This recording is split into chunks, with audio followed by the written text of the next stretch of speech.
जय भीम, जय शिवराय, जय संविधान. मी आयुष्यमान संदीप जाधव, सामाजिक कार्यकर्ता, पुनरत्न मावळा. आज या ठिकाणी खऱ्या अर्थानं 8 जुलैला आम्ही उपोषणाला बसण्याचं कारण असं आहे की आम्हाला शासनानं कारवाई करतो म्हणून आम्हाला इच्छामरण आंदोलन आमचं स्थगित करायला लावलं आणि आश्वासनाच्या नावाखाली आम्हाला गाजर आणि केळं दिलेले आहेत. त्यामुळे आम्ही आजपासून आमरण उपोषणाला बसलेलो आहे.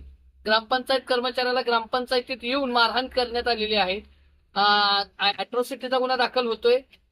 ग्रामपंचायतीत मारहाण केल्यामुळं, ऑन ड्युटी मारहाण केल्यामुळं 353 शासकीय कामात अडथळा आणल्याचा गुन्हा दाखल होतोय. त्याच अनुषंगानं ग्रामपंचायतीचं नुकसान देखील झालेलं आहे.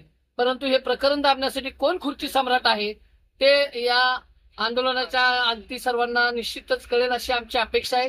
आम्ही मरण पत्करू पण शरण जाणार नाही. दबाव आमच्यावर भरपूर आणण्याचा प्रयत्न केला जातोय, परंतु आम्ही आमच्या भूमिकेवर ठाम आहोत.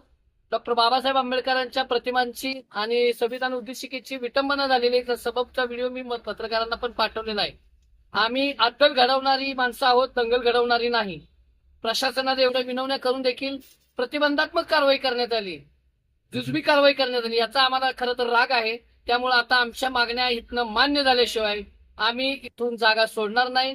प्रसंगी मरण पत्करू पण या प्रशासनाला सोडणार नाही आणि शरण देखील जाणार. नेमकी ही घटना कोणत्या ग्रामपंचायतीमधली? ही घटना अलगुडेवाडी तालुका फलटण या ठिकाणी झालेली आहे.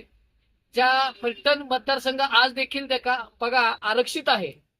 तिथं दलित समाजाचा आमदार आहे आणि या असं असताना देखील दलितांवर अन्याय होतो तोही त्याच मतदारसंघात जिथं आरक्षण आहे. म्हणजे या समाजाविषयी असा राग का आहे? त्या ग्रामपंचायतीत 2 ग्रामपंचायत सदस्य हे बौद्ध समाजाचे आहेत आणि 3 कर्मचारी हे बौद्ध समाजाचे आहेत.